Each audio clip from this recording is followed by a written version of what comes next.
Voltron Network. What's up, guys? It's here from the DC versus Marvel podcast and representing the DC corner. And once again, in the red corner, representing Marvel Comics, is my boy Eds. What? Although, What? has there What been is any wrong with Marvel this stuff? universe? Like things, there was a balance in the universes. There was a balance, and it worked. Mhm. It kept everything in. Marvel had movies; everyone loved them.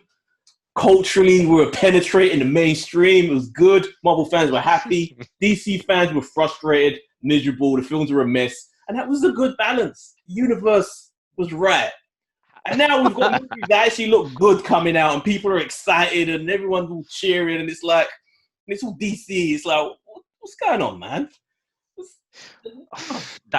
That's the problem. Basically, once the thing is with DC, once the character there's too many A-list characters in DC. You know what I mean? And everyone's happy. Everything looks good. Every trailer looks The, good. have you seen that Vince McMahon meme? You know that Vince McMahon meme where he's like happy and then he's like falling off his chair, right? So somebody's done one and they're like Gotham Knights game, right? And then after that it says WW84 trailer, and then it says Suicide Squad trailer, then it says Justice League, and then after that it says the Batman. And he's just like falling off his chair because he's just like so excited.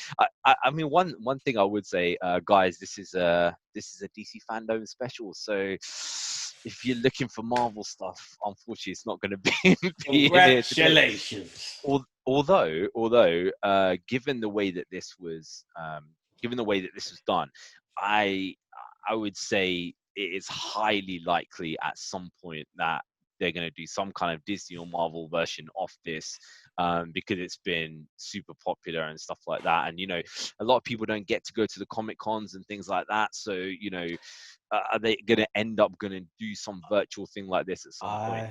I feel sorry for Comic Con, the organization. Like, they were talking about how they were struggling, and now Comic Con may never be what it was again. Yeah. And I don't remember anything from the digital Comic Con at home thing that happened. A couple of months back. I don't remember. Like, they needed this yesterday. Yeah. What happened? They needed all of that at Comic Con, and they probably sitting at home thinking, "What could they have not done us? We could have survived another year with all of this news." The thing is, this like Marvel kind of like pulled out all of their their Star Wars Disney pulled out all their Star Wars and their Marvel stuff to go to D23, I think it's called. And they're like, we want it all to be in there. So it's kind of, and they still were at Comic-Con, but it was like panels just to turn up kind of thing, just to show that we're there. And then DC obviously were the ones who were doing their main thing, but there was this kind of thing like Hall H, which is like the biggest hall in Comic Con. The biggest thing before this COVID and stuff was that DC said that Warner Brothers said that they weren't going to have Hall H anymore, right? And it's like, okay, well, you've got the guys who always book out the biggest hall for their panels have decided now we do not want to book out the biggest hall for the panels there, right? So at that point, even with all of this kind of before all of this COVID and kind of stuff, they were probably thinking, let's bring this stuff in house more and keep it more kind of keeping our own money in our own in our own business and stuff like that.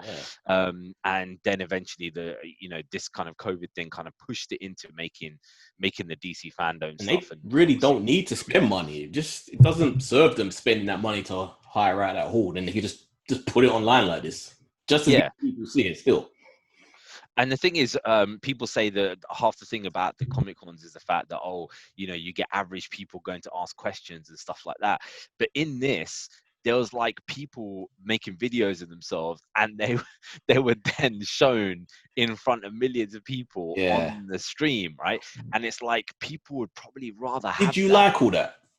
Because to be honest, I tuned out most of it because I didn't really like the presentation of the whole thing. So I basically I was out with my friends, so it was only when there was actual trailers and stuff that I would actually pay attention. The other stuff in between, whenever I tune in and have a look, it was like, just some guy in a bad green screen background. It's like I was just basically I was on the exercise bike, right, and I was just cycling while this thing, and I couldn't actually reach it to change the stream or anything, right? So there's one which is like I know it's bad to say because I'm in the same kind of profession, but it's like CNN heroes where they're talking about real life people who are like helping with COVID and stuff, and it went on and yeah, that's the on thing. and on, I and was I was just seeing like. more fan things and people showing artwork of that people just drew and sent in. I'm like, this is like a kid show over here called Blue Peter back in the day, guys, in the UK. Mm-hmm. It's like that. It's like I don't want to see people's drawings from at home. Like, sure, if you're the artist and you want to show everyone, that's a great thing. Interact with the fans, but I just want the trailers. I want to know about the films. Give it Exactly. And there was that thing like this guy sent in his picture and then was like Jim Lee was like helping him how to draw it properly, and I was thinking, mate, you need to be doing this like in another kind of situation. There was no need for it. So there was a lot of filler, man. There was and the a lot fact of that filler there. there's a second part of this DC fandom in a couple of weeks in September for like more the TV stuff. Yeah. They could have literally just done this in one without all that other. Yeah, without all the. I mean, the thing is, they've got to push a certain agenda there. So I didn't realize that that Warner Brothers part owns CNN, but now obviously I do know from watching this kind of thing. And obviously because they part own CNN, they've got to push that kind of thing. Now the thing is, in the part two, hardly anybody's going to watch it apart from CW fans. Should have done that first. Yeah. Anyone that cares about CW, do that first and then build to the excitement of it. Exactly, because the thing is, the only reason why people would have watched that part two is if they're talking about a Man of Steel 2, for example, where everybody would then be tuning in and being like, okay, we want to go watch this. But unfortunately, it was pretty much, they jammed a lot of stuff in. They did jam a lot of stuff in, and some of it was interesting. I mean, should we go through each kind of bit there, basically, right? So let's start off with, I know this isn't a gaming channel, but we have basically we saw the Gotham Knights trailer and some footage there of it and stuff there as well, which looked pretty decent. And this kind of came off the heels of PlayStation saying that on PS5 there is going to be an absolute crap ton of exclusive content coming towards that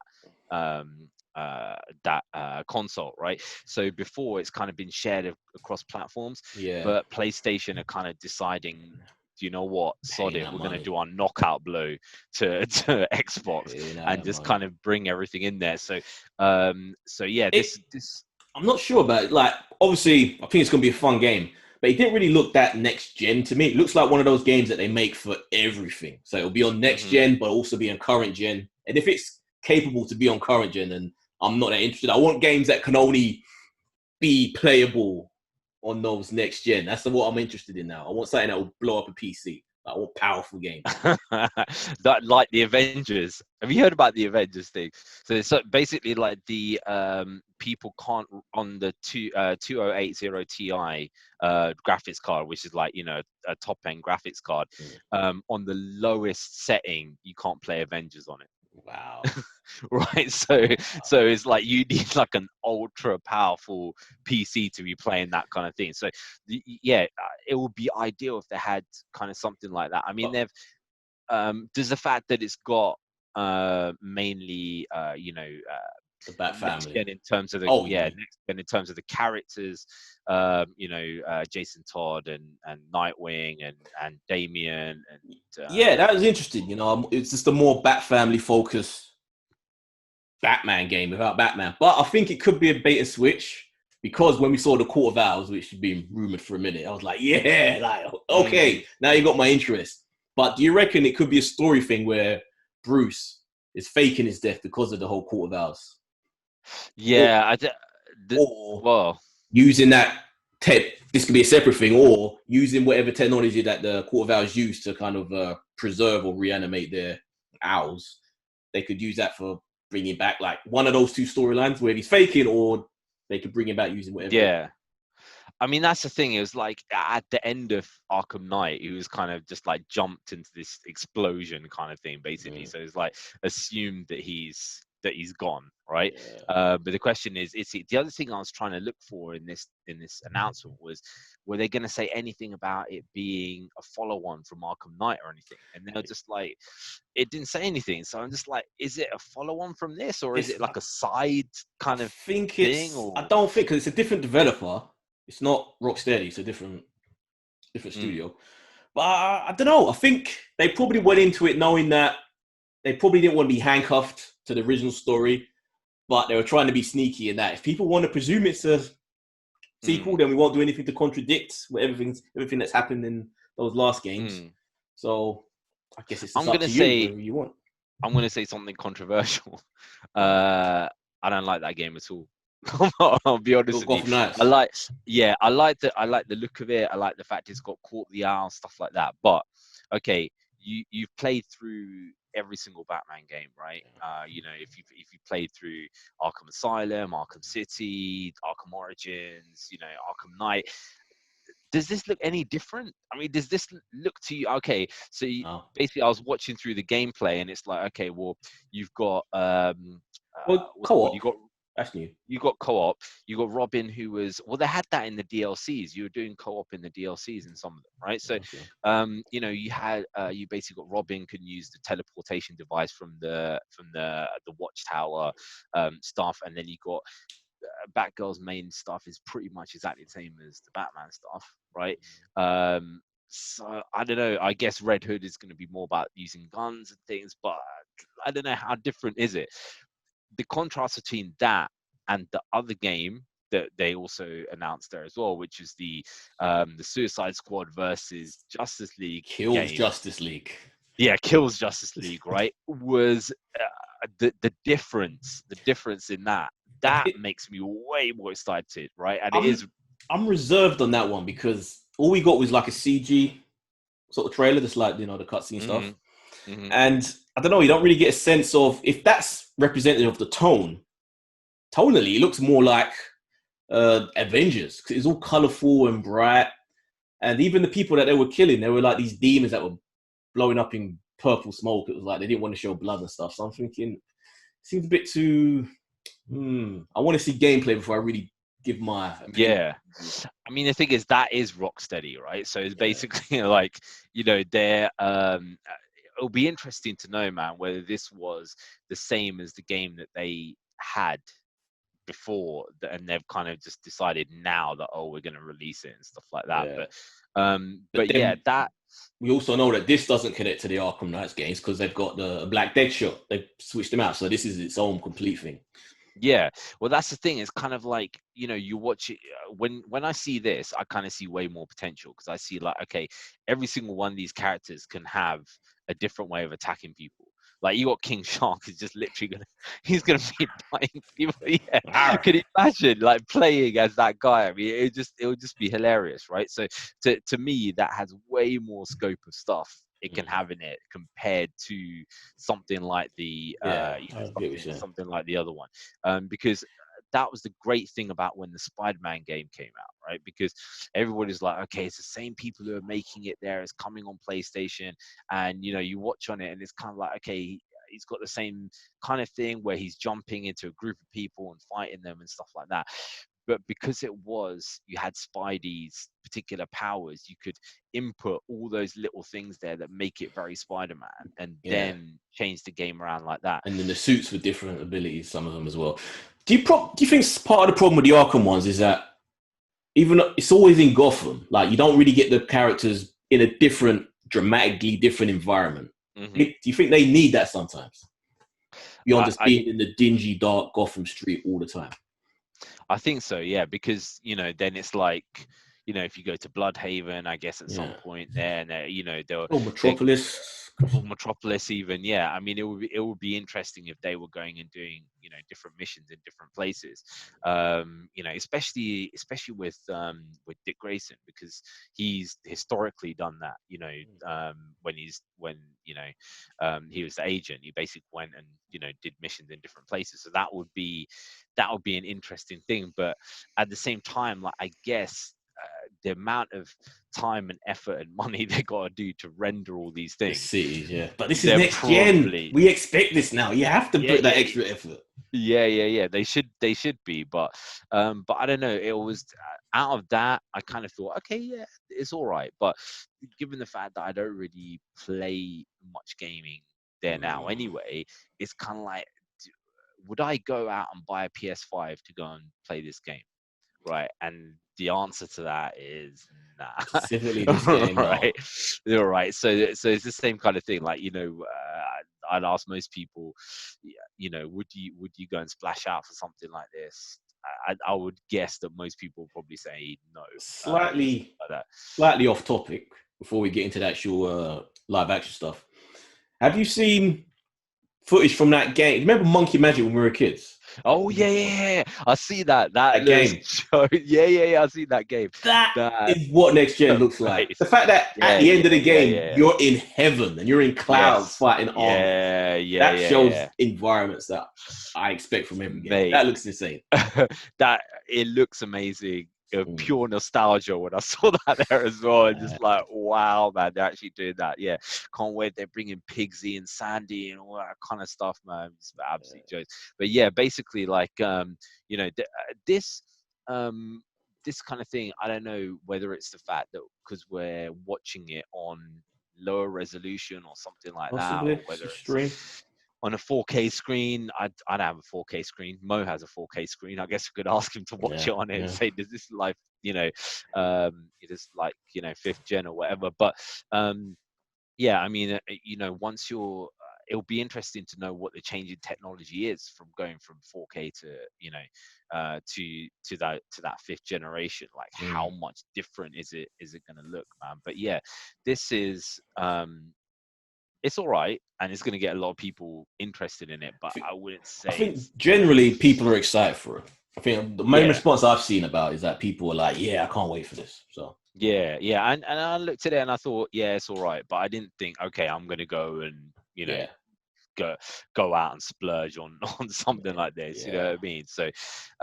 So yeah, so then we got into to the live action stuff, right? And basically, we'll flip over the CW Flash, blah blah blah, because we don't I don't even know Yeah, anything I didn't about even it, so I watch that. can't. I didn't even I watch that.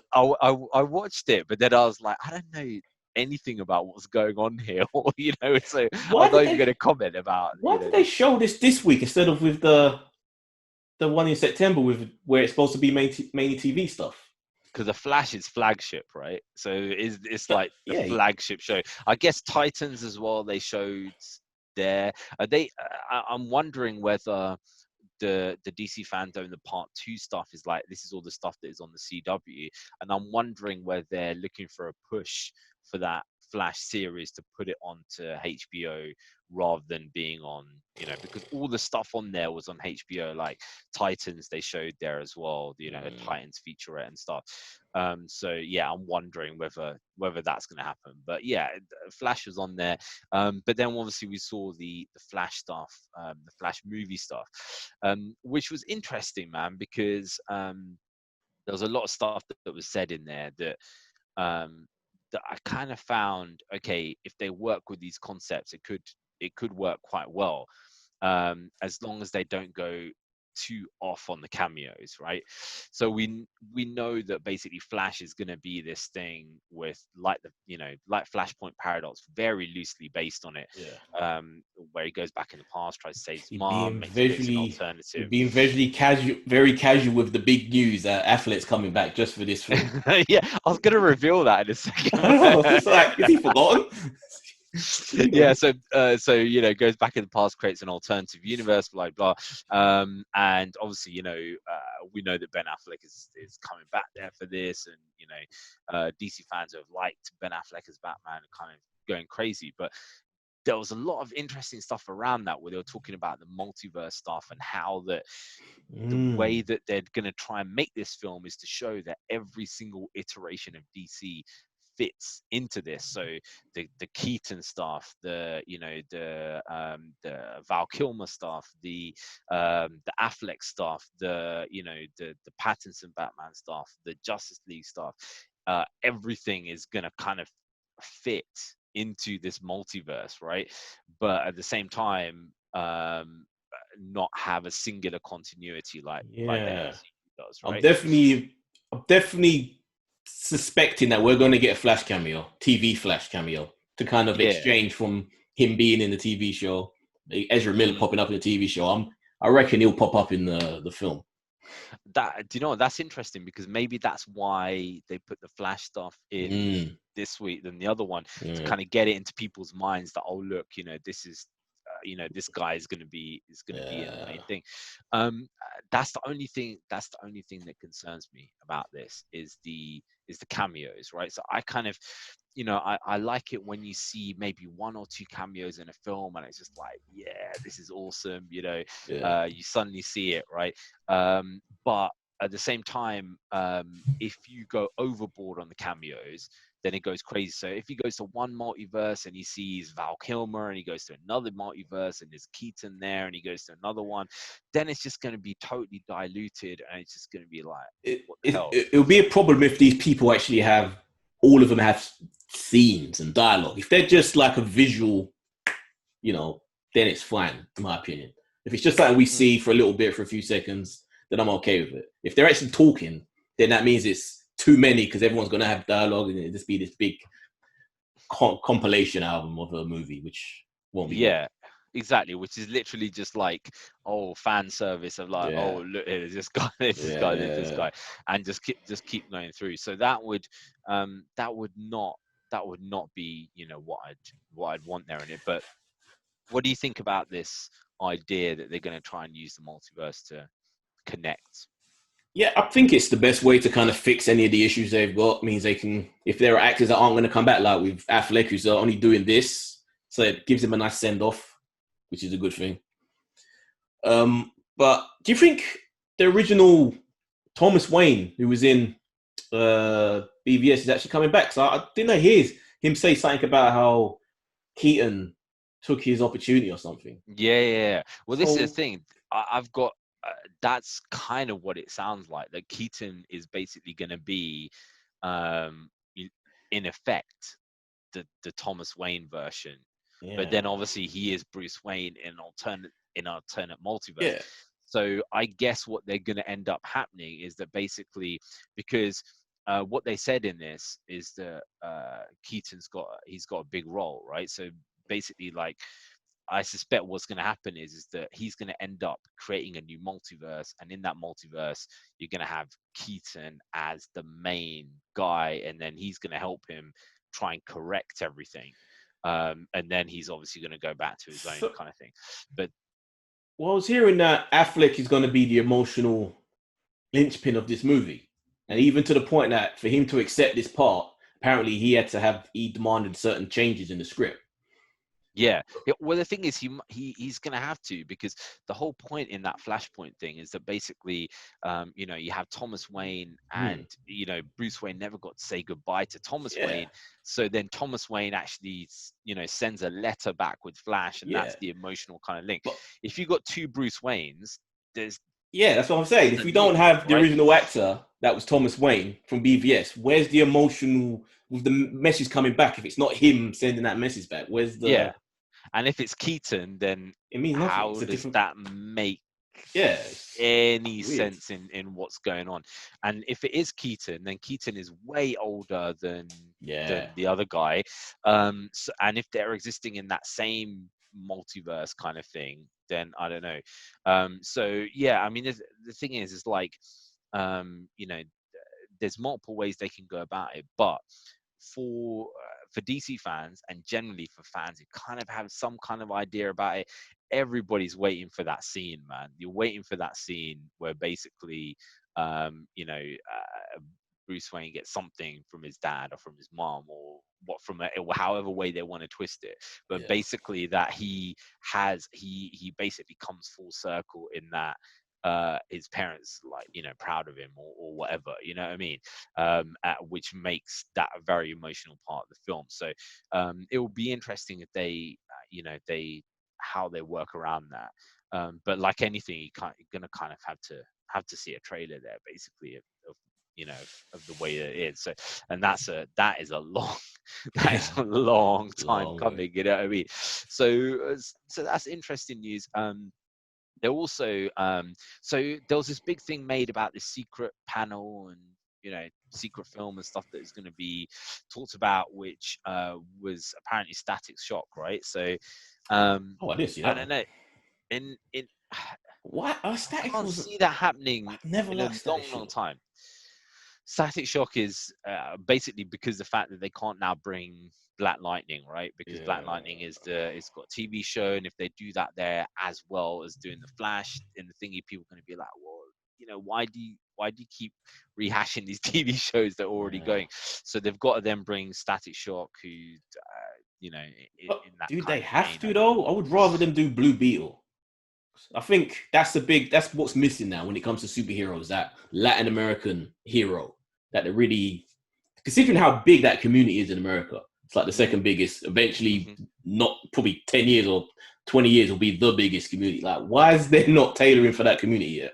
Yeah, Blue Beetle could be for DC in the same kind of realm as Spider Man. Black, yeah, as Spider-Man, and also encourage that demographic to come to the movies the same way that Black Black. Panther Yeah, encouraged, exactly. right? So you will get loads of young kids who are just like suddenly like, oh wait a second, that's my face on the screen. There You you know what I go. mean? It They'll means just a come lot. in. It really does. Because look at how people reacted to Black Panther, and to be honest, that's a movie which is good. It's not as great as it ended up doing, being $1 billion Mm, movie. It was a good movie, but mm. yeah, Yeah, but representation it's means a just lot. yeah, exactly. So that's the thing. Like when they do eventually do that, then obviously that is going to be a major a Don't see major Static thing. Shock having that effect, to be honest. Yeah, I mean that's the thing. I guess they're they're trying to create that same effect, aren't they? But then it's like there's no foresight there, and if you don't use that foresight, then this is the thing. Like if you go back to Marvel, right, and you're kind of looking at whatever you say about Miss Marvel as a character, right? Once you bring that character to the fore, Yeah. there are going to be Arab teenagers in Middle East, teenagers all around the world who are suddenly going to be like, Oh. wait a second, what's this about? Right, let me Yeah. go Yeah. check this out. And they're just going to go there, and they're going to flock there, and they're going to go want to watch the TV shows and all that kind of stuff. So they would properly be foolish, man, if they didn't go down that route. But I don't know, because then you got to think, like, are they going to do like you're going to get some people going to be like, oh no, we want the Ted Cord beat, all right, Mm. or and Yeah. But rather do than we the ever see Reyes. that version? Do we ever see that version anymore? It's always the It's current always the guy. Reyes. Yeah. Yeah, it's always the Jamie Reyes. So yeah, that definitely would be interesting. But I don't know. There's no real other information about that. So whenever the hell information comes out about that, then that is fine, man. So the next one there was WW84, right? So we saw Oh no! the You got to save one of them. Let's get Black Adam out of the way first. that was afterwards though. I know, but let's go in I'm going terms in of. chrono. Okay, you got it, quarterback. I'm Okay. going in chronological.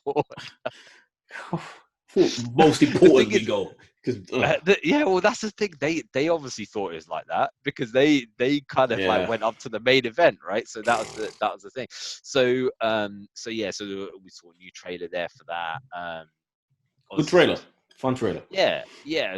And the thing is, like there was this big leak that kind of came out as what the storyline was like and all that kind of stuff. And yeah, when I read about that, I was kind of this sounds a bit dodge, right? Only And remember it. yeah, and you could see on the first trailer that confirmed what that leak was, what the whole thing about it was, right? Mm, But it's interesting when you see that and you kind of see, okay, well, the story on paper sounds cringe, right? But then when you see the way that it's displayed, it's mm. actually like this looks pretty cool. And then obviously there's some other, they always add little bits where you kind of think, okay, this is gonna look like super cool or whatever. So we saw the lightning riding there before, and then it was like cloud riding in this one. Yeah, how does that work? That what? Right. That was strange. I was thinking, what is she attached to? Yeah, it's like literally an invisible jet, maybe. I don't know. Maybe. Yeah, I don't know. Maybe. I don't know, man. So yeah, that looked pretty interesting. What did you think about the cheetah? See, a lot of people complain about that, but I thought she looked cool. I thought the design of the character, maybe they could like do a little fine tuning on some of the CG to make it a little more photorealistic. But I still thought she looked damn good, real good. Looks like the comic yeah, book cheetah. Moved really well. Yeah, and I'm eating crow, man, because I did not think Kristen Wiig was suitable for Cheetah, but she's knocking out the park. Like, she legit, even when she was just as a normal form, was squaring up against Wonder Woman in that hallway, whether it's like the White House or wherever they were. Yeah. Even that was convinced. I'm like, okay, she does look. She's got that air of a bit of a swagger there. Yeah, see that little spinning thing, like, well, okay. And you can see when she's like using lasso and stuff, and then she's just catching it and things like that. She's looking at her like, what the hell? Somebody just done, this crazily caught this thing, right? And it's just like stuff like that. I love, man, when you've got like a prime level hero, and they go up against somebody else, and it's just like, this person is just as good as you, or even better. So that's kind of what that looks like. I like the little glimpses that we see that she turns on that dude as well. What's the main bad guy again in this? Max Lord. Yeah, I like the little glimpses that she turns on him. So we see that. I guess she just disposes him after she becomes what she becomes. She don't need him anymore. So we see her dashing him to the side. How does he get into the White House though? I'm curious how all of that works.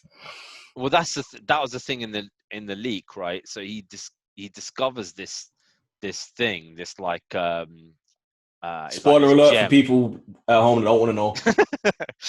This is in the synopsis, right? Okay. So this is not really a spoiler, but he discovers this gem, and basically it gives you special powers, right? But they're what we call monkey paw powers. So basically what happens is that you get given whatever wish you want, but something horrendous happens to you at the same time. So like, say for example, you could wish to be a multi-billionaire, but you have to be a rat at the same time, right? So you're basically like a rat with like $1 billion just sitting around you. So it is that kind of thing, and obviously that's what the cheetah mission comes from, is that she turns into cheetah from that kind of thing. So he's using that massive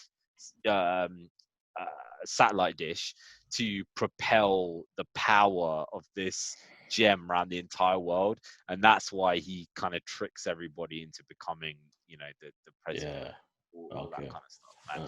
So that would be it looks interesting. It looks interesting. So does Wonder Woman wish for, does she get older and wish for what's his face to come back? Accidentally she wishes for Steve. And does she lose her powers as a result? Yeah, that's why she's in the gold. Now she's vulnerable, basically. And that's why she gets the suit. Yeah. So that's the thing. So now basically, like, you can get damaged pretty much. So yeah. See? So I reckon those Cheetah turning into what she turns into. I think furries would very much disagree that was a downgrade. I think there are a lot of widows in this world that would be like, okay, I like that.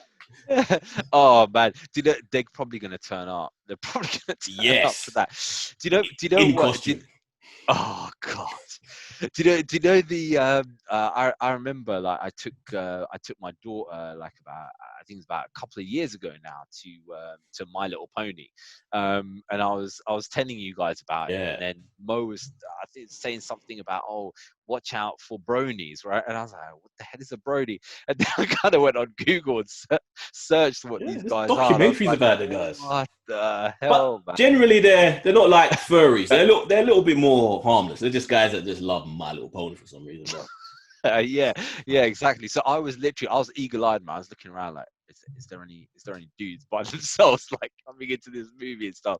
But yeah, it's just all kids. But the thing was is that I mean, with this mission, it's interesting because you can, like you're saying, it looks like she gets her powers and then she like dashes them off. But then that would then mean, I guess, that she stays as Cheetah, right? She kind of stays as that kind of power. So that I've seen on the forums, but mainly because I kind of go on, hardcore DC comic book forums quite a lot.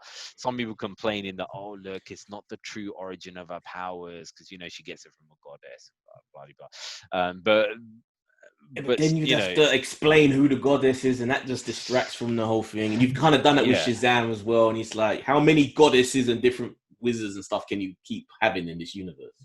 Exactly. So that's the thing. Like, you have to be sometimes like the voice of reason in these kind of things, and be like, okay, well, look, this is the way it is in the comic books. But the comic books has got 5 years to flesh a story out, right? This has got like 2 hours, to flesh this story out. So they have to compromise and make it easy for people to kind of understand there as well. So ask, if they did do a Blue Beetle, kind of similar to what we're talking about here, and if they changed it from being, because it was like an Egyptian artifact or something? Scarab, yeah. If they changed it to be like an Aztec artifact, would that make you annoyed? Or would you think that would be more consistent with the Latin American character? And I think part of the reason why Black Panther succeeded was it was more about the culture. Wakanda, yeah. So this would have that equivalent of it being part of that South American culture and Central American. I think it would work better. Yeah. I mean, to me, I'm not that kind of like obsessed with Young Justice and and these kind of young characters. So to me, it wouldn't really matter that much. I guess if you're a real massive fan of like that young Justice kind of crew or the Teen Titans kind of crew, then changing those storylines would affect them more. But it would make a little bit more sense. Exactly. It's kind of like, in hindsight, a lot of stuff where people initially complain about a lot, then later on you look at it and you're actually like, you know what? Even though they changed stuff a lot, it kind of, made more sense. Works. So, you look at something like Constantine, where it's like, okay, you change it from a British dude in the UK, to Keanu Reeves in America, getting his powers from a completely different way than John did. And you kind of look at it, and I remember when that film came out, people were slating it, man. They were just like, this is horrible. He's got black hair, he's American. It's like, what the hell's going on, right? But now everybody's like, man, bring back Keanu Reeves. It was a good film. It really was. So that's the thing. I think there would be initially that complaint where people kind of moaning a little bit about it and stuff, but then eventually it would be, people come around. I think especially on a property like that where people don't really kind of I'm not going to say care as much, but it's not as popular. It's the kind of thing like sometimes, right? There are some people who there are not that many fans of a property, but they're like super vocal about stuff, and it kind of does ruin it a lot for other people. For example, like Hellboy, right? I never knew there was that many Hellboy fans, right? In the in the world, right? I never knew Hellboy comics like sold out across the bloody world, right? But apparently when the films come out, suddenly everybody's an expert and everybody's like, oh, I know everything there is to know about every iteration about Hellboy. And where were you in the cinemas, people? These films would have done way better if you actually turn it up. They wouldn't have stopped the whole Guillermo del Toro ones. Is it Guillermo del Toro? That is the entire point of it, man. So it's just like the whole basis of that is with Static Shock, you can change it around a little bit, and nobody's really going to care that much. Sorry, I've got Static Shock, I mean Blue Beetle. You can change it around a bit, and nobody's gonna care around that lot, man. So yes, now chronologically, chronologically, after this, thumbs up for Wonder Woman. They did look good. I'm more. I wasn't like I was already into wanting to watch it, but that was starting to die down. But now it's okay. I'm back. You got my attention. I'm in. And I can understand why they keep postponing that to make it a cinema release. Even at the end, you see only in cinemas. There, emphasizing this is only in cinemas. We ain't got HBO Max. Yeah, that needs to come out in the cinema, because there's so much stuff you're gonna miss otherwise on the small screen. You know what I mean? Yeah. So that's the thing. So chronologically, was it Black Adam, or was it? Yeah, it was actually the Snyder Cut before Black Adam, right? Because Black Adam was at 11, so they left it even later, right? And do you know what? There's a couple of quotes, right, that that people actually put on our Facebook page, which I'll tell you in a minute, which you will which you will laugh at, right? Because I actually put underneath there, like, Ed's actually thinks the exact opposite of basically what you guys would think of this, right? So I'll tell you in a second. So yes, the one that everybody was pretty much waiting for. This entire event was basically there for this one bit, right? It was literally there for this, okay? And it was in the middle. And it was in the middle, right? So, and our time, it was 10:30 at night, right? So I don't know what it was in the US time, like 3 o'clock or whatever. Did leak a little earlier though. Someone leaked a bunch of footage earlier in the day, and then it all got taken down.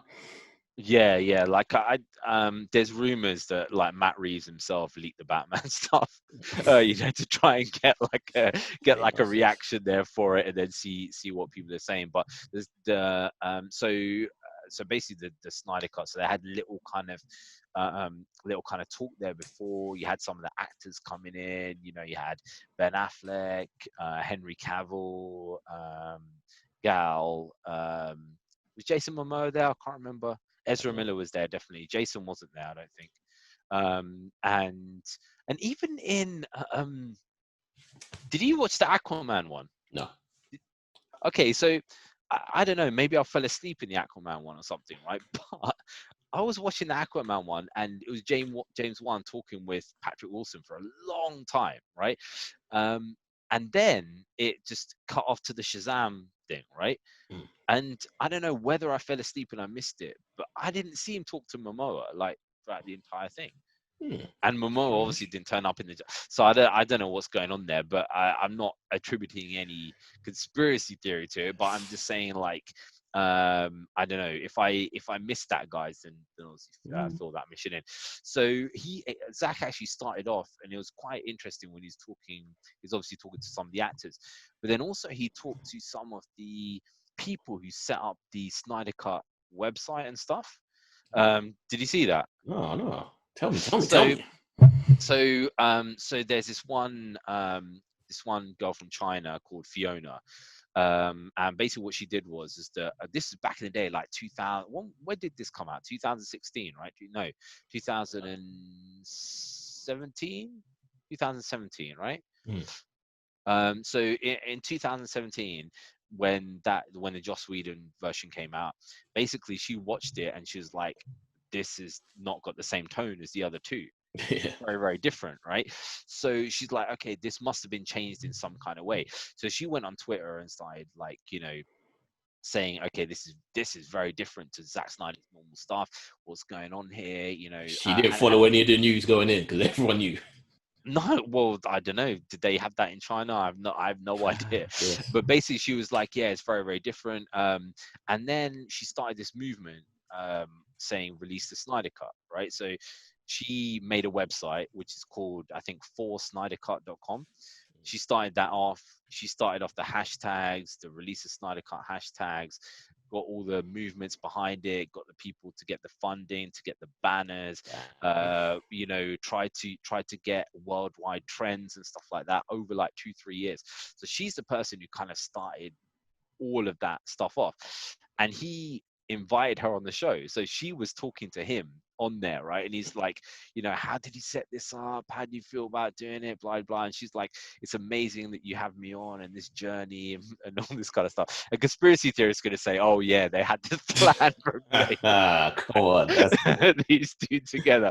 But it was interesting, man, because it's like, okay, this is like a crazy level of fan power, right? And whatever you think about the film or whatever, this level of fan power, um, we talk about Sonic having that Yeah. crazy level where people they change the entire thing, Mm. but this level is just madness, man. This has been going on for years, It's crazy. right? The fans did this. It's mad.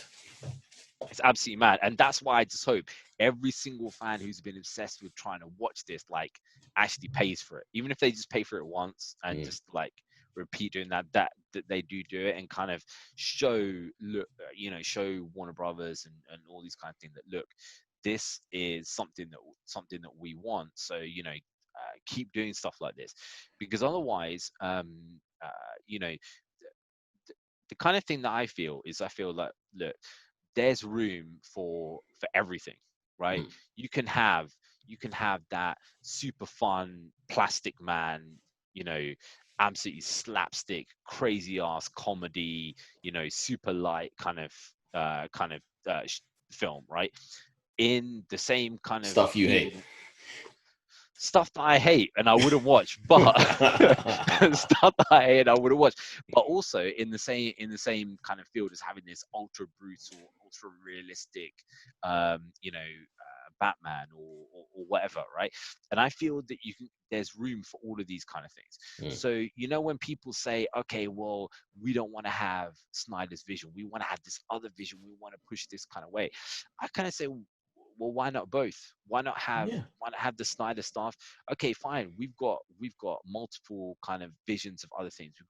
We've got a 66 Batman, right, which we've had, and it's kind of like a funny, happy kind of thing. And we've had a realistic Batman. Now we've got one who looks like he's actually totally unhinged, right? There's room for every single thing. So To a I degree, we don't want to confuse the casual cinema audience. So there is a yeah, limit to how yeah. much. Yeah, 100%, 100%. I mean, the kind of thing that the kind of thing that I hope for is that this is a time for like innovation, right? This time where everybody's in lockdown, all this kind of stuff. This is the time to innovate with the technology, right? And this is the time when I wish people like Jim Cameron and stuff were in his peak rather than like on the down on the I downward know, just spiral like he obsessed with is. friggin' Smurfs. Just so much he could be doing. Because that guy was at the forefront of tech, Mm. right? And I think that we can get to the stage a lot of the time where these films can be created for a lot lower, but I mean the budgets just keep going up and up and up. They should be coming down, if anything, as the technology Mm. improves, right? So I think we can be getting to that stage there where it's like, okay, we've improved this technology so much that it's much cheaper to create, much quicker to create something, right? And then we can create different things. Mm. When people say to me, oh, four comic book films a year is too much, I'm like, what? I want 12 Ridiculous. a year. I want one every Yeah, month, mate. What literally, are I you do. I talking about? do. That's mad. You know what I mean? I would have no even if it was like, DC one month, Marvel the other month, I would literally go Yeah, every it's like month. saying it's 4 comedies a year is enough for Hollywood. That's ridiculous. Yeah. It's like that's stupid. This is a There's so genre. many characters, there's so much stuff you could do with it, so much insane, Exactly. insane kind of missions. DC could go and release a villain film like Joker every single year for the next 15 years, right? Just taking crazy takes on every single one. Bane, Clayface, Mad Hatter, just going and just at the end of the day, it's basically about trust your directors, right? You get somebody in to do a job, trust them to do the job, let them do the job, let them see the job all the way through. And then once you see the job all the way through, then okay, if people like it or not, that's on them, right? If anything, if you do something, right, say like if you're writing an article, or if I'm doing something, I'm doing whatever, and I don't do so well, right? That's on me. That's not on anyone else. Nobody's checked it. Nobody's gone and said, okay, I want to change this. I want to do this. I want to do that. Right. That is 100% owned by me. And that's what I think they should do with the directors. If they can bring that costing down of manufacturing the movie, then it becomes like, how much have they wasted with Justice League? With the whole weed and stuff and the effects and all of this, like how much complete is this whole budget that this whole project has cost? well, the thing is, it's got to be 600, because they were talking about in the mid 400s for original Justice League, plus the plus the Justice stuff, right? And now they're saying like, okay, 40-50 mil, right, for for this. Crazy. Now these things never run to budget. Yeah. So you're talking a $500 million film, right? At least. In theory, it better be the best bloody film of all time, Now, you watched the whole Snyder Cut panel, yeah? Mm-hmm. I haven't watched the whole panel, but I heard that not only is it going to be 4 parts, hour long, but there was also going to be a version where it was just all one movie. Yeah, so basically what he's doing is on HBO Max, it's going to be 4 1-hour parts. We don't know whether it's going to be released at the same time or whatever, but they're working on a version where you can watch it as one movie together, right? Not only that, they're working on a distribution plan of a way to get it in other markets, right? That was what I was going to ask, because I was thinking that because we don't have HBO Max outside of the US, are we gonna actually, because our cinemas for the most part in a lot of our countries are coming open now, are we actually gonna get it on a big screen or a version of it, even if it's just for a limited? Well, what he said was, he goes, don't worry if you don't have HBO Max where you live, my international fans, right? We're working on a distribution platform for it. So whether that comes on Netflix or Amazon Prime, or whether it comes on on big screen or whatever, obviously the big screen would be the main thing, and the cinemas would be clamoring for that, man, because they want to make that money. I want to see this on the big screen, big time. I don't want to watch this on telly. I want to watch this on the big screen. Yeah, and the thing is, like with any of these things, man, like you watch it because it's like, I want to see what this kind of thing is like, but at the same time it's like, oh man, I wish I saw Darkseid for the first, well, not Darkseid, UXAS for the first time on the big screen, or and stuff like that. So shiny Steppenwolf with his little, I love this new design for him. Seeing it in motion, it looks so cool. I was like, yeah, now that's the villain right there. Yeah. So he so basically the should we talk about the trailer a little bit? Yeah. We talk about the so the trailer, obviously, kind of. I noticed. I just got an alert earlier. There's some remix that you posted up. Oh right? yeah, there's some. I can't stand that music. I can't stand it. It ruins the whole thing. Okay. So I just kind of. I was playing around on my phone, not really focusing on actually doing anything. I was just looking at the trailer, and I was like, I can't take this music. It reminds me of being in Sunday school when I was a little kid in Sunday school, miserable. Oh wow! Singing, okay. Hallelujah. I mean, you saw what Patrick Wilson wrote as well. It's just on his Twitter. It's like, yeah, man. Because so basically, what I did, I just got some new music from In the End, Linkin Park, a remix, like an operatic remix of it. And I kind of jiggled around with the trailer a bit, changed some of the footage, and made a little remix version. Awesome. Such an amazing song as well, man. Like, in the end, man. So I mean, check it out on our YouTube channel, guys. Yeah, check it out. Well, I'll put a link in the description so you guys can see that there as well. So there's a few things that we've got to see in the trailer. The obviously the big things that stand out is UXAS. At the start, not quite Darkseid yet. Looking buffer now. He looked kind of skinny in the other sort of sneak peek. Now he looks like he's actually been, got a bit of a pump going. And it's still not quite 100% finished. It's still not quite 100% finished. There's still a bit of work to do on that. And it looks like kind of like where BVS started off from the end of Man of Steel. This looks like it starts off from the end of BVS. So we see this thing where you've got Superman being held by Doomsday. You can see the what's it called, the Kryptonite spear.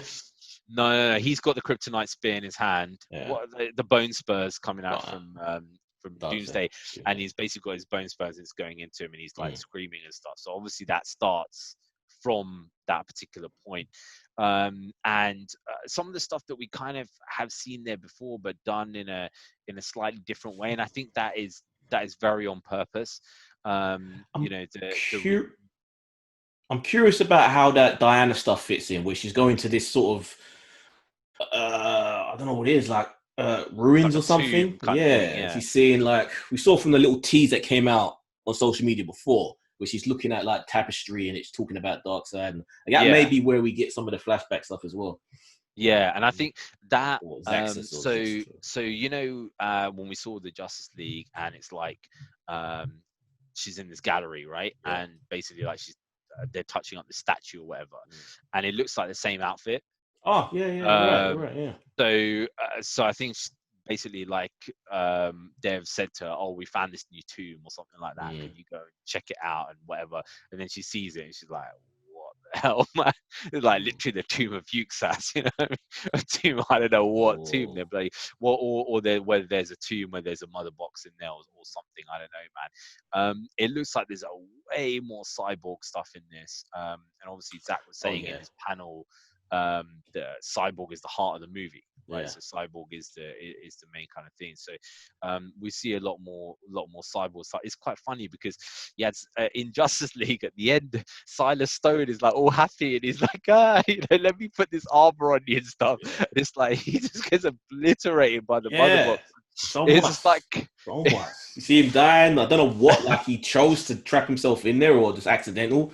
Kind of like Watchmen, similar to when the dude was trapped in the little disintegration thing to become Dr. Manhattan. Yeah, Dr. Manhattan. Yeah, that it's just so that's obviously very different. The Aquaman stuff kind of looks similar, but from different angles. We saw a little glimpse of the King. Yes. As well. Yeah. Where does that fit? King Atlan. Yeah. Who plays it? I don't know. Is that what's his face as well that plays the King? What's his blanking. It's gonna drive me mad. I can't remember. I forgot. So yeah, we see some of that. Obviously that at the start, did you notice that little Joker card that flies up at the start so basically like when they've got Justice League, the ruins, and with this the ruins and the Hall of Justice, which is like destroyed, and this like card just flies up and stuff like that, right? And I only noticed it about the 5th time that I actually seen this trailer. I was like, that's a Joker card, man. So like Joker basically existed in this universe at some point, and it's just like his thing basically like flies off. So so you see that and the Nightmare Vision. We see Flash. Unfortunately, they've still kept that horrendous run that he has. That slow skate thing. He goes into the Speed Force. I could which we see haven't that. seen there before. And we also see some Affleck before he became an Alki, right? So when he was like actually like proper Affleck, and man, they brought back that hologram thing as well of Superman. I remember at the time people were thinking, is that Superman? Is that Supergirl? Yeah, definitely got to be Superman, but I don't know what that is. Yeah, so he's obviously looking at some kind of hologram there of the Superman. There's also kind of a lot of the stuff is things that we saw in the previous trailers and stuff like that, but didn't actually see in the film, or from different kind of angles and things like that. The interesting thing is, so there's that bit, and you've got Lois and Martha, and then Martha turns up. The funny thing is that Zach, if you follow him on Vero and stuff, he posted up this storyboard that he'd made, right, where basically like Martha is hugging what's his name, is hugging Lois, right, and then obviously they're having that conversation. The reason why he's put that in is because that is not Martha, that is Martian Manhunter. Right. So I remember now. So that's Martian Manhunter. So people would say, it's for that Martian Manhunter bit. So I don't know whether there's going to be a Manhunter reveal. It didn't seem to be any Green Lantern stuff. Yeah, I think he's holding stuff back. But yeah, there's gonna be loads of stuff. There, What? some people What was the Was that Steppenwolf in the hood? in what one? In the Justice League, there was like a guy with the hood. He looked like Steppenwolf, but without the sort of body armor. Oh no, that is facially it looked like in the my old hair. That is Desaad. That is Desaad. So yeah, so that is Darkseid's minion, who kind of basically like does his bidding and stuff like that. It's interesting because the kind of like I saw a lot of comments about that saying, oh, for a second I thought it was Ebony Moore turning up, right? Because obviously got that kind of look. But yeah, it was interesting. Desaad is in this. Obviously, we've got Yuxas. I mean, the thing is, like, if you've got Desaad, then that means that Darkseid rather than Yuxas is going to be in this at some point. So that'll be interesting to see. And we kind of all the way to the end, man. He kind of left that DC fan tugging on the heartstrings thing right till the end, which is basically when all the Justice League are standing there and they'll speculate. There's been so much speculation for years. What are they looking at? Because at the end of Justice League, it's just like they're standing there and they're looking over these fields of flowers. Can you remember that? Just like they're looking over these fields of flowers. Oh my god, man, it's so cringe. But obviously they're looking at the ship which they're gonna go into, and they've now resurrected Superman, the black suit Superman, who they're now gonna go. Finally, I remember the people online. It doesn't exist. It's all this rubbish. Real people. Here we are. Finally. It's interesting, man. So they're gonna have black suit Superman gonna all, and that little thing that Flash says is like he's for. Oh, the other thing before that, right? So we know like how pathetic Batman was in the Justice League, right? You know what I mean? And now you just see him and his parademons and he's deflecting the shots and the parademons. I was like, because we know there's basically going to be a big scene that Zach has been saying of.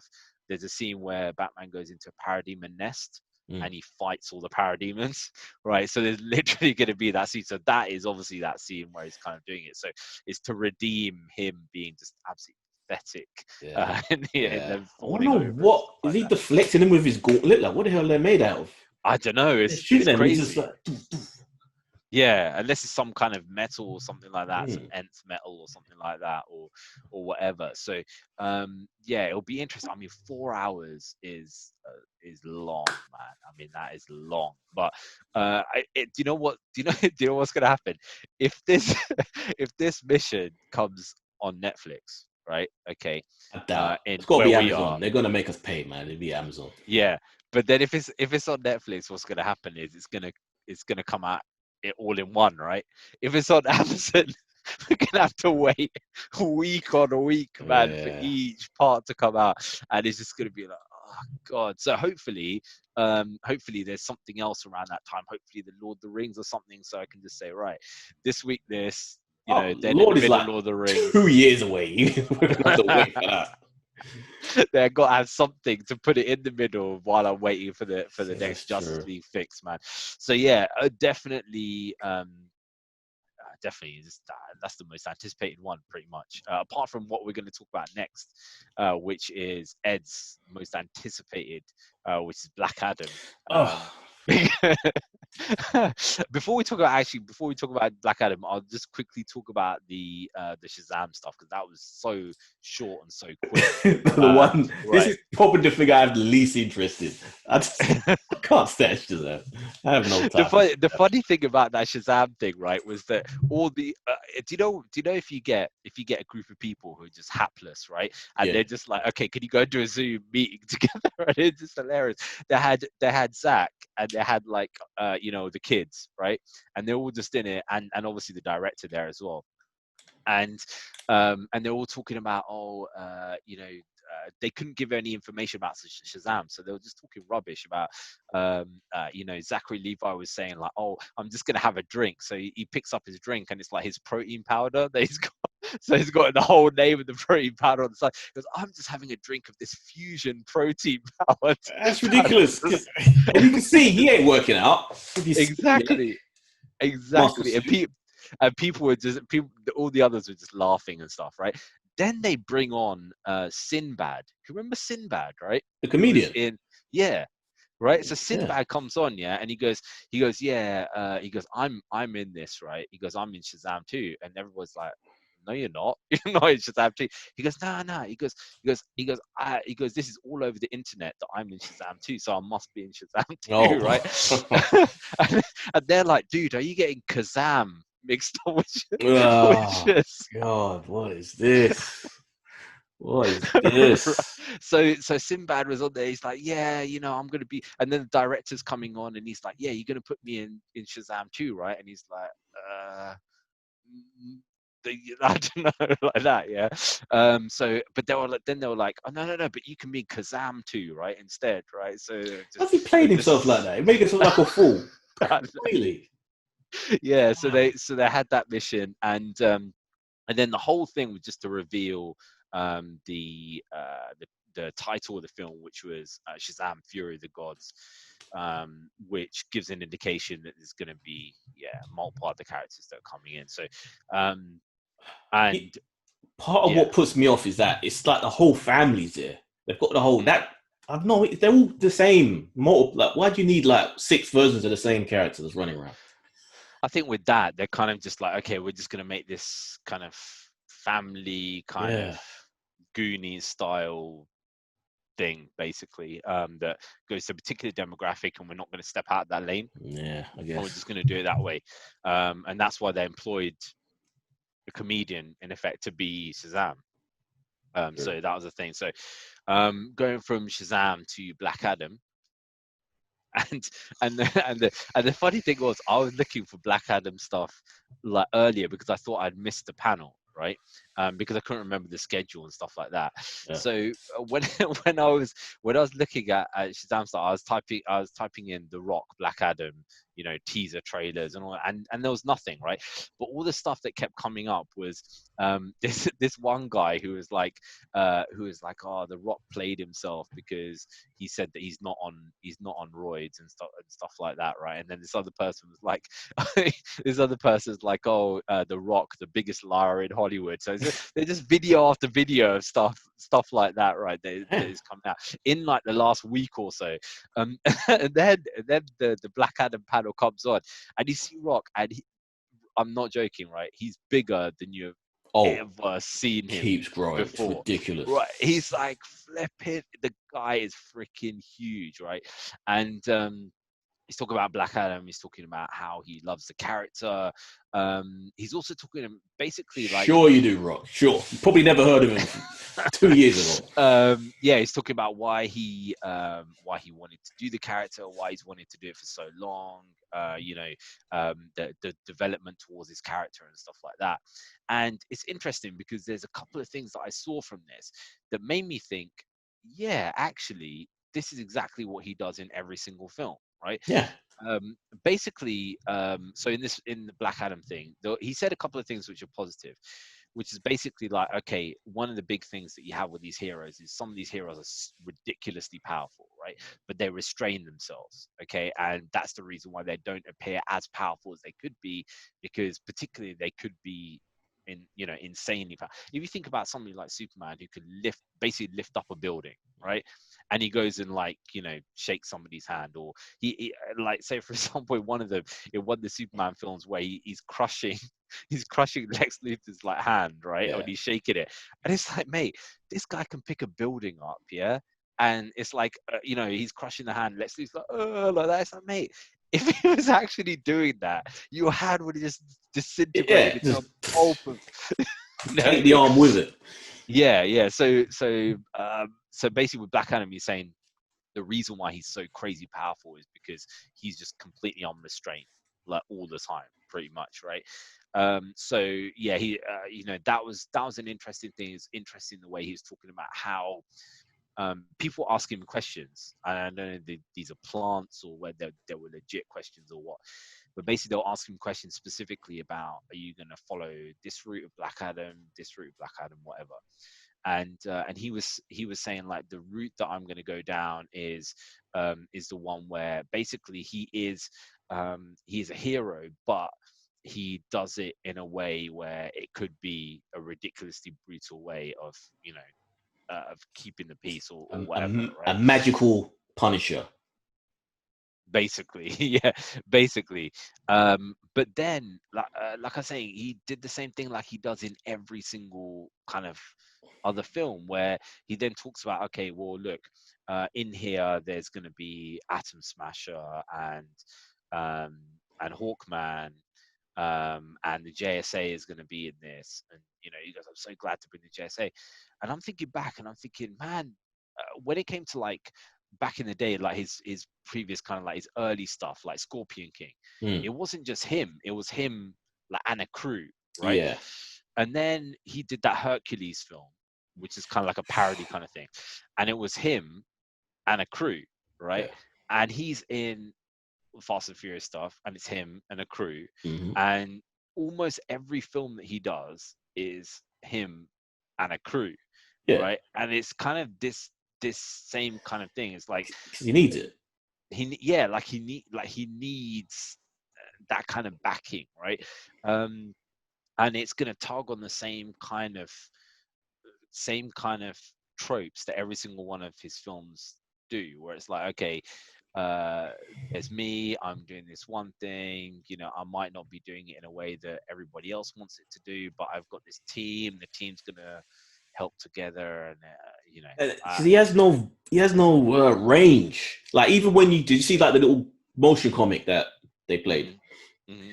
and even there where he's like talking as the character, he's just him with his normal voice. He's not putting on an accent. This guy's supposed to be from this, I don't know, North Africa in a Middle East country, but he's just talking himself with his American accent. The show's no range, no characterization. It's just him. But from what we saw visually from that motion comic, it appears when you see him like chained up, where he's supposed to be a slave at some point, it looks like they might be doing a Captain America, what they did in Captain America, where they kind of skinny him down to make him look like a normal person. So that way, when he does say the magic word, that it really is that massive difference to switch. So that could be interesting, seeing a little skinny Rock running around. that would be super interesting, man, if they do that. I mean, it's interesting. One of the dudes who illustrated that motion comic with Jim Lee is basically a Photoshop guy, a guy who played around Photoshop for the last 4 years or whatever, Boss Logic, right? And he's now doing stuff like that, right? And it's like on the main kind of thing, whereas this dude was literally on Instagram, like just photoshopping and everything. So what an amazing progression for that guy, man. You got to rate that kind of thing. So it just shows persistence pays off, you know what I mean? So after seeing that, does it make you want to see Black Adam more? Does it make you more or less excited, or just indifferent? The only thing that gets me wanting to check it out is the world. I like ancient civilizations. I love history. So that representation of it, whatever period we're going to have there, because I think it's going to be a little bit there and a little bit contemporary. Whatever we're going to get in the history and him doing whatever he does there, that's what I'm interested to see how they do. Because even Scorpion King's a terrible movie, but I'll watch it whenever it's on TV just to kind of see that ancient Egypt and all of that stuff. It's like antiquity. I like that aspect of it too. I like that historical kind of aspect, but the thing I always kind of think with people like The Rock is basically they have too much say on certain things. Yeah, right? that's what I'm upset. That's the thing I don't like, because he shouldn't be dictating what the story is going to be. They shouldn't be asking him. They should have been asking the director, or if the writer was there or something. Well, that's the thing, because basically, I mean, the director of this is the same guy who's directing the Jungle Cruise film, right? And it's not as he's just a name. He's just there to point and shoot, make sure it runs. Yeah.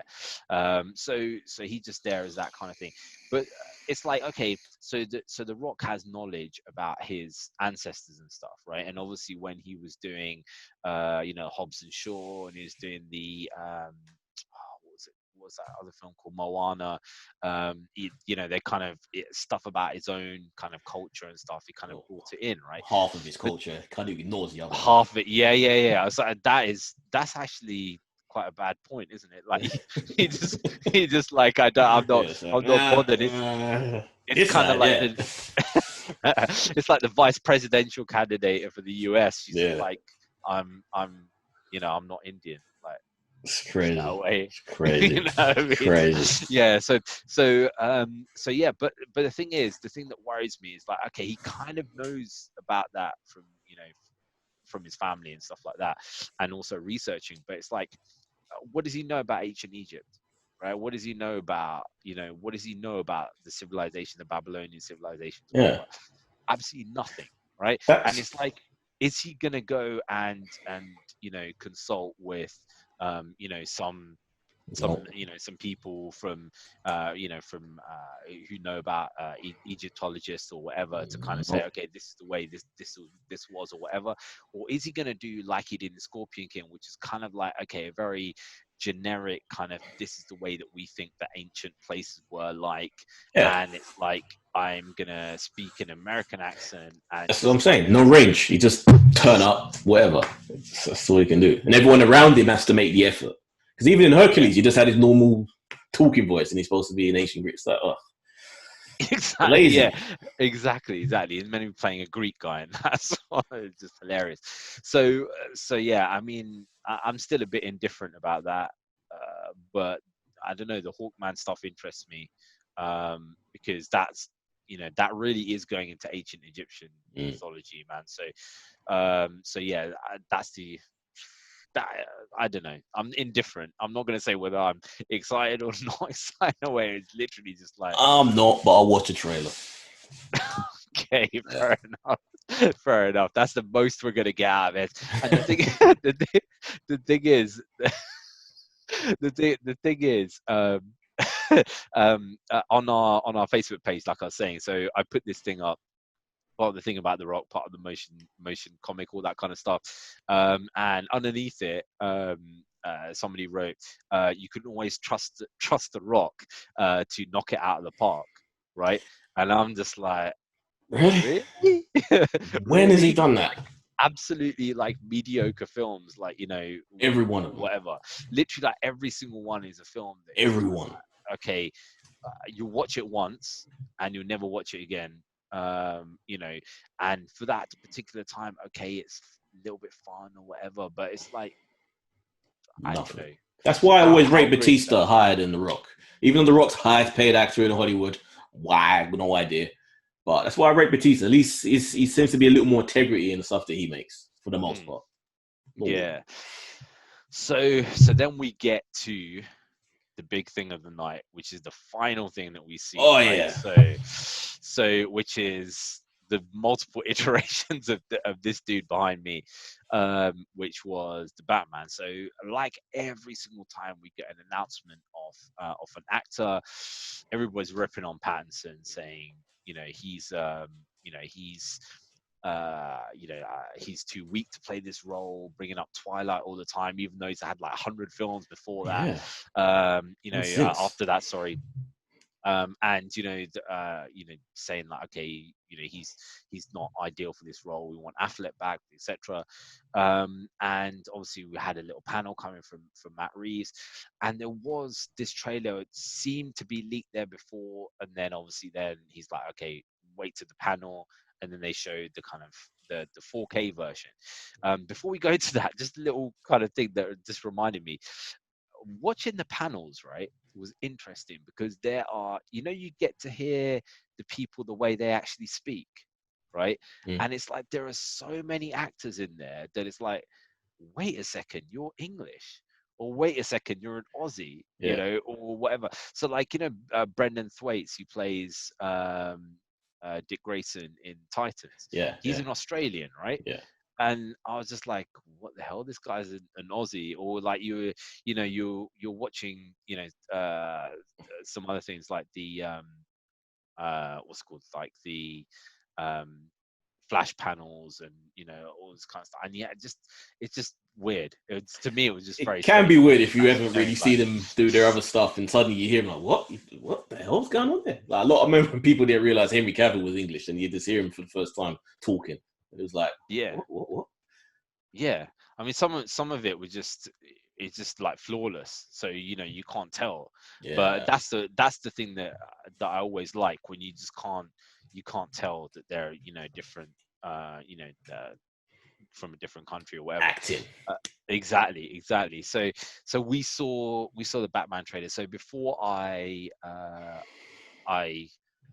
get super excited about this, I'm gonna let Ed say what he thought of the trailer. Dude, the moment you hear the tape being pulled, and you're like, oh, this already just sounds sinister. And you just see the dude's face all wrapped up and he's wrapping up the dude. I think he's probably dead, one that he was tying up. But in the moment Nirvana, Something's in the Way just hits and comes in, I was like, oh, this song's always giving me goosebumps. And just hearing it, think, okay, I know what the tone's going to be straight away from hearing this. And yeah, it was for something which is still deep in production, that they've still got a ton to film. There was a lot in this. It was a Yeah, full trailer, and it got me excited. I liked it a lot. it was a full, like, basically tells you kind of what the theme of Yeah. this kind of thing is. It's a very, like, a Fincher-esque, like, That's it. Batman in a Fincher universe, right? Yeah, I got vibes of The Crow from this there as well. Like, Crow. Some people are even saying um, Daredevil, Netflix's Daredevil, which, that sort of yeah, darker tone. It's like, and it damaged. I think I read before FANDOME, that he, in this year 2 Batman, he's going to be still very much dealing with the trauma of his parents. That's what they were going to focus on. So, and he looks like someone who's very traumatized, never sleeps, probably he's amphetamine up to the eyeballs. he looks psychologically messed up, man. Yeah. And this is one of the things that I've always. This is why. Now people are going to delve into my psychology, but basically this is why back in the day, when I switched from Marvel to DC, it was mainly because I wanted to collect the Batman books, right? Because it just kind of interested me, because every single person, right? I don't care however happy you are on the surface, however smiley you are, everybody has that kind of thing where it's like, okay, sometimes, like, maybe your boss will come up to you and he'll have a go at you for nothing, or somebody will go and cut Yes. you up on the road, or they'll Yes. go and push in front of you in a queue or something, and you Then have you that become split second. vengeance. Yeah, that split second where you just think, I just want to batter I that am person, vengeance. right? Where it just literally just like, Oh, that shot. We just beats down that gang dude. oh, That mate, was cool. yeah. So, Not yeah, flashy, not sexy choreography, no cool stuff. It was just bang, bang, falls down, bang, bang, bang. Like, yeah. yeah. Yeah, so in that bit was crazy, because basically he hits him and he headbutts him and he punches. Have you seen the Lego version of this, by the way? Oh, no. I'm gonna send you it, dude. You'll There's a laugh so much. Lego version of the Somebody. trailer. No, you know that last bit where Yeah. he beats him. Somebody made a Lego version, right? Literally Already. already. Wow. Yeah. I'll send it to you. But basically, yeah. So you have this thing where he goes up and he headbutts a dude and he punches him multiple times, and you can see it, and you're as a Batman fan, you're like, yeah, he's fighting it, and then you're like, what the hell, mate, he's down, yeah. Yeah, he ain't stopping. You can stop now, mate. That's enough now. Yeah, he's finished, and he's still, and it's like, and even the people who are standing there, that extra who is standing there in the background is like that, who's just like, Yeah. I better rethink my life right now, right? It's just like, that extra, they should have paid him more, because his face is literally just like, oh my god. And then when you see, what about Penguin, man? What about Colin Farrell's? Dude, that was like the massive discussion. Like, everyone was, at first it was like, who's that guy? And then people were like, it's the Penguin. But no, that can't be the Penguin. Is it Colin Farrell playing the Penguin? It's like, yeah, that was Colin Farrell. I was like, no. And you look at it, that prosthetic makeup was amazing. crazy. So And the thing is, Yeah, and he's like, and the thing is, literally, like when the dude, when Batman's following him, he's like, this guy's crazy because Yeah, literally this guy's the crazy. dude is absolutely flipping insane. And it, I like that little thing that they had where it's literally like, so he's coming in, it's very detective like. He's coming in to solve an issue with a serial killer, right? yeah, it's got to And be the obviously, Riddler. like, yeah, he is the so he's the Riddler, Paul Dano, Paul Wicked Dano, accent. right? Wicked Yeah, accent. man, he is this dude at I think it's 21, 22, something like that, held his own against Daniel Day-Lewis, right? Again in that oil film, I can't remember what it's called. There will be blood. Let there be There or will, something. there will Yeah. be blood. Yeah, yeah. So he held his own against a dude who is that The amazing best. acting, The right? best. Literally the top level. And in Prisoners, man, when he was playing that, oh mate. So he is gonna play this psychotic Joker basically, and it's gonna be interesting. Obviously we saw some glimpses, Catwoman glimpses there as Yeah, I well. like her as well. I don't know Interesting. whether this is gonna. I presume it's not her costume, but you never know with this sort of film. 'Cause it's like ultra realistic, so you don't really know whether this might just be how they represent her.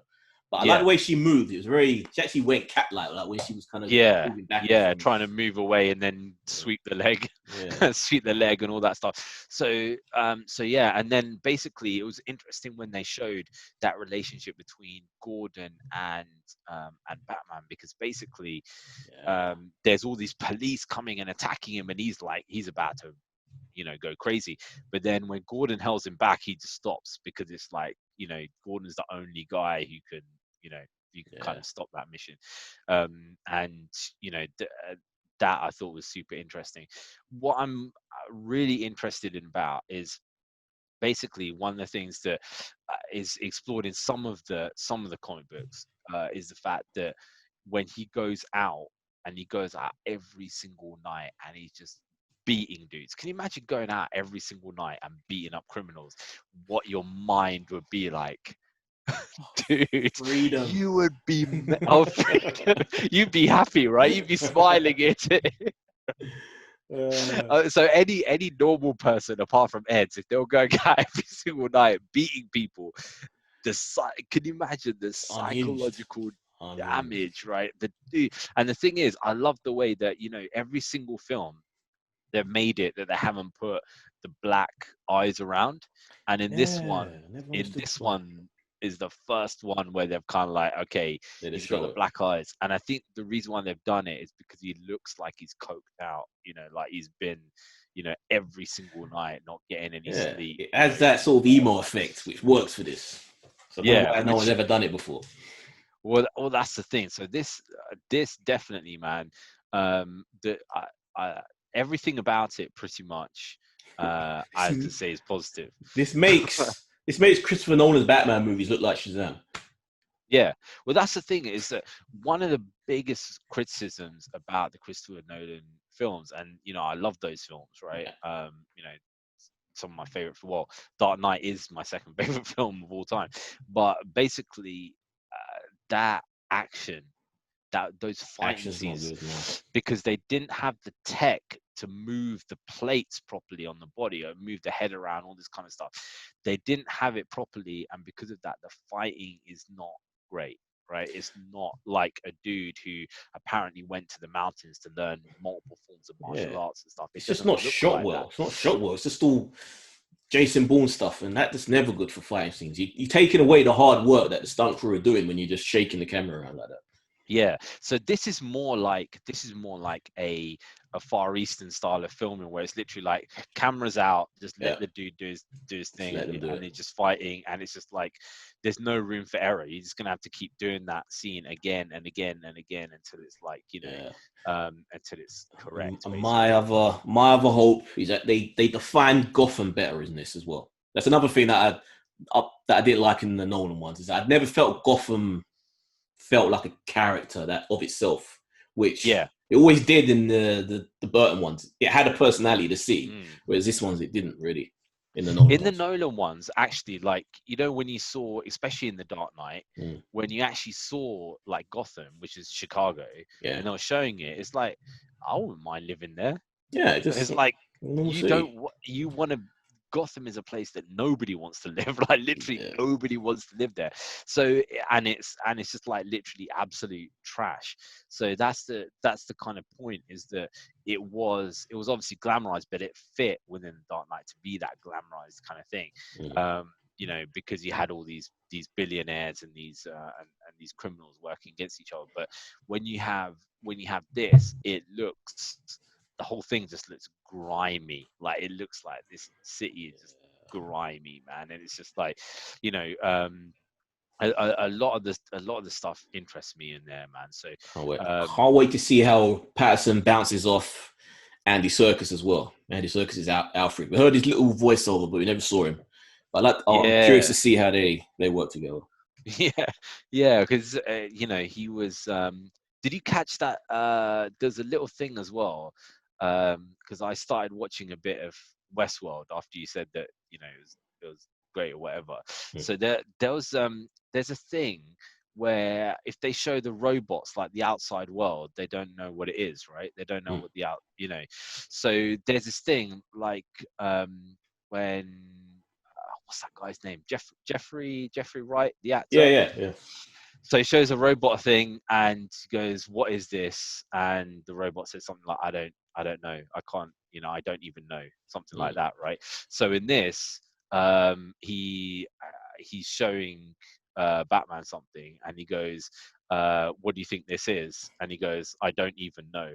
Right? So it's like literally a line that they took from that Westworld thing and pushed it into this, right? Which kind of makes you think, okay.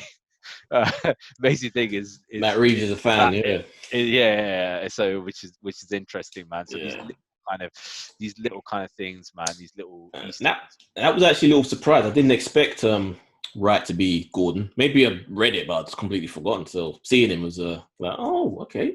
And then seeing his little performance he had there, goes, it actually works. I get a sense of Gordon from him. You know, that sense of respectability and authority. It's like, okay, yeah.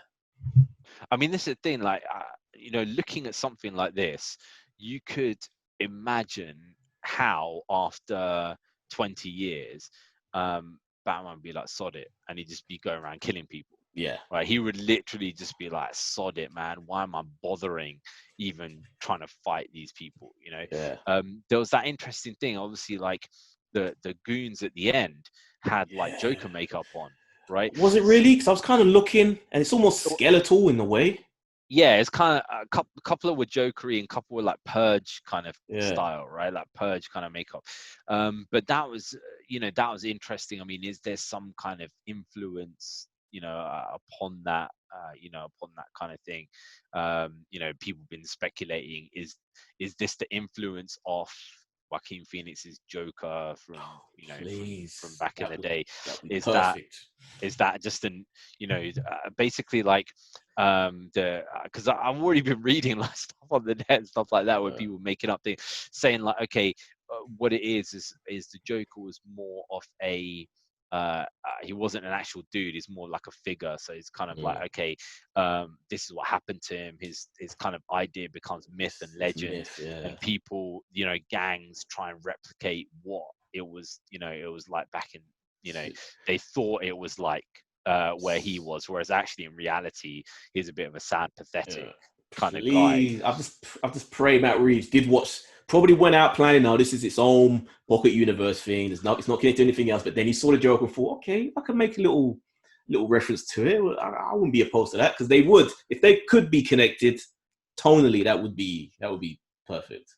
Yeah, and that would timeline wise, it would make sense if basically it was like, okay, well, you know, these kind of guys were like just inspired by that original guy, and then after that, then, you know, you start to get a new Joker kind of like coming up or whatever. You see it in the real world. You see criminals that were influenced by, you know, the Capones of the back in the day, and they kind of try to fashion themselves like that, but they don't really. But they've become a bastardized version. Yeah, that would be wicked. Yeah. So we'll see where they do that kind of thing, man. So overall, man, there was a lot of filler in this. I got to say, a lot of A filler in this lot. bloody DC Fandome. I mean, for us in the UK, I mean, this thing finished at bloody 1:30 in the morning, and I actually fell asleep before I watched the Batman trailer. Right, so I actually fell asleep and I woke up again at like 4 a.m. I wondered why I And didn't get a message from you about that. I was like, yeah, oh, I don't think it likes it. It no, doesn't like it. I literally. Do you know what? I was no joke, no joke. I was there and it was said 1:17 on the computer, and I must have fallen asleep then. Right, because Wow. I was so close to it. I was literally, because I even watched the crappy Aquaman thing and the bloody CNN Real Heroes and all of that stuff, man. And I was just like, oh come on, I'm just waiting for this one thing, and it was just going closer and closer and closer, and then I just like missed it. And then in the morning, obviously, then I went and watched the So stuff. pissed they still haven't got rid of Amber Heard. She's gonna be in the novel. She's gonna be in the next one, you know. She ain't going anywhere. We just She ain't accept it. going She's gonna be an Aquaman. anywhere. She ain't going anywhere. Do you know what they should do just to balance it is put Johnny Depp in something, make him the Mad Hatter or some shit. Yeah. Just put him in the next Batman film as the Mad Hatter or something, right? He's already played the Mad Hatter, just play a completely twisted, messed up version there of it, or the ventriloquist, something like that. He could play some crazy ass role and just balance it out. Just balance it out. You don't have to sack Amber Heard because you know all the political crap that is behind it. But No also one at the would same be time, mad at them, though. No one would be mad at Warner Brothers. They'd be they would. applauding them. Some people, man. But I'll tell you what, because I'll tell you why. Because what happened to that court case anyway? It kind of just disappeared. I think it ended, and I think they're just still. I don't know. Working out. Yeah, they haven't made They're a making a decision on it yet. deliberation or something. Yeah. So, because I was listening to the radio when they were covering this, like literally every single day, right? Yeah. And on the radio, they had people commenting about it and stuff like that. I'm telling you, unanimously, people who are commentating on that, and these are obviously their radio presenters, they're in a particular way, unanimously coming on the side of Amber Heard. Unanimously, like literally saying like Johnny did this, Johnny did that. Oh, it was a very misogynistic kind of situation, blah blah. You know, toxic relationship, Double standards. Yeah, and they were worse for all him. 100% coming down on that. And the thing is that we kind of live in this bubble, right, where we kind of think, okay, you know, people think a certain way and stuff like that, but people are very easily influenced, man. And if a whole load of media says, okay, this poor woman got beaten up by Johnny Depp, because everybody wants to see a big person fail or whatever, right? Yeah. So they say, oh, this poor, you know, this poor weak, you know, woman got beaten up by Johnny Depp. Then they're gonna follow that narrative, and it's just gonna kind of go down that route. So for me, the best thing Warner Brothers could do would be like, okay, they kind of know what she's done. They kind of know they can't get rid of her because of the political kind of fall behind it. But at the same time, you need to be paying reparations to Johnny Depp. Yeah. So put him in a film, and just say, look, his name's so damaged though. That's the problem. Well, this is the thing. Like, this is the problem, because you've now got like Fantastic Beast, right? So there's meant to be like another Fantastic Beast, which he was kind of meant to be into because he is backed by J.K. Rowling, but J.K. Rowling's got her own beef that is going on with certain groups. Isn't Ezra still supposed to be in it as well? And Ezra, yeah, and they've all got this. God knows stuff. Fantastic Beasts is a car crash of a franchise, man. How could you ruin that? So yeah, so that I don't think is going any way forwards. But man, in conclusion, is DC back?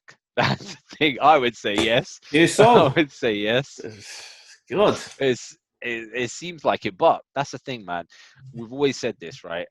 You need a rival, man. You cannot just have somebody who is winning the championship and having no challenger ever, right? And my belief is, right, is that the better stuff comes out from DC, the better stuff we're going to see coming out from Marvel, because they have to compete with it, right? Competition, yeah. WWF was at its best when there was a WCW. Yeah. And that is the thing. You're going to get this is the most exciting time, because you will get now, and behind closed doors, I'm telling you right now, there is going to be meetings that is going on, people going, what the hell was that thing that we just saw just then? We need to get our shit out. Let's let's start thinking about Fantastic Fours and X-Men's and all this kind of stuff. We need to get this stuff in place now, because when these guys start ramping up, we need to get our big guns out, and we're going to be seeing the best possible stuff that we can do, because it's going to be, rival against rival, and I'm looking forward to that. You know what I mean? So that's the thing. While and that, not only that, the popularity of that lets other things just have their own stuff. So that allows you to have stuff like The Boys coming out. That allows you to have stuff like the Last Man, and Jupiter Rising and all that kind of stuff. You won't get those kind of things unless you have the two big players doing all the best well. stuff, man. True. So guys, hope you guys enjoyed DC Fandom. If you have any comments about what we thought about it, you can leave your comments on dcvsmarvelpod@gmail.com. Go to our website, which is dcvsmarvelpodcast.com, and put your comments on the most active, which is the Facebook page, which is DCVS Marvel Podcast. You can also go to the YouTube page, which is starting putting more and more stuff on. Eds is, like I said, Eds has been putting just put on that Justice League trailer. I've got some new cows actually coming soon, which I've had custom made, which are going to be coming very soon, which I'll be doing some unboxings and stuff of, so you guys can see there as well. Also, Eds is doing some other podcasts as well, which we got Talking at the Movies. Go check that out, guys. Here on the Voltron Network, 2 words. If you only listen to this on YouTube, check it out there. And original versus remake. Taking a break from wrestling rockers, because wrestling is just a struggle right now. It's just a headache, man. It's in a bad place. But so guys, from me, Reese. Yeah, and me is. Hope you guys enjoyed it, and we'll see you again next time.